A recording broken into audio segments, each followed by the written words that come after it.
In a medical school in Lisbon, there's a 180-year-old head in a jar that appears to stare back at visitors. But the story behind this preserved specimen reveals how we transform ordinary criminals into legendary monsters. That's quite the unsettling image to start with.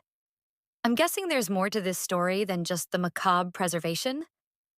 Oh, absolutely. We're talking about Diogo Alves, commonly called Portugal's first serial killer, though that label itself is part of the myth we need to unpack. His preserved head sits in the faculty of medicine, and while the internet loves to share the creepy photos, the real story is far more complex. So, what's the actual history behind this preserved specimen? Let's transport ourselves to 1830s, Lisbon, a city drowning in poverty, where people scraped by through port work, domestic service, and driving carriages. The star of our story is the Aguas Livres Aqueduct, this massive structure with towering arches that already had a reputation for death, accidents, suicides, and maybe murders. Hmm. Sounds like the perfect backdrop for an urban legend to take root. Exactly. Enter Diogo Alves, a Galician-born coachman who worked around wealthy households. The popular story claims he threw 70 people off that aqueduct. But here's where it gets interesting. That's not what he was actually convicted for.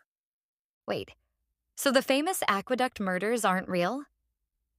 Well, the aqueduct murders became his brand after death, but his actual conviction was for a horrific home invasion in 1839.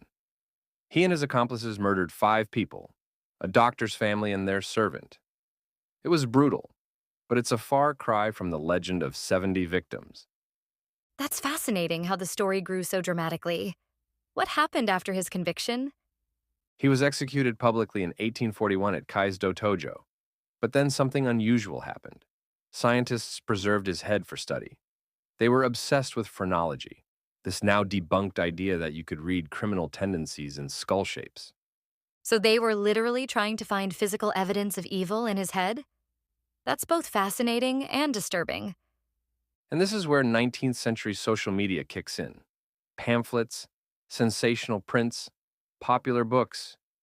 They transformed Alves from a convicted murderer into this larger-than-life monster. The aqueduct became his stage, and the preserved head became physical proof of his infamy. You know what's really interesting about this? We haven't changed much. We still love sharing shocking stories without fact checking. Exactly, and the preservation of his head added another layer. Most executed criminals were buried and forgotten, but this physical reminder demanded attention. It's like it refused to let the story die. The preservation itself seems almost symbolic.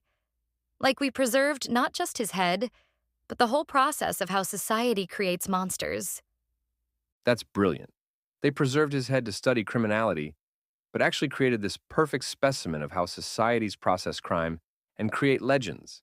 It's an intersection of fear, punishment, and questionable science. So, in the end, what started as a horrific crime became something much more, a window into human nature itself.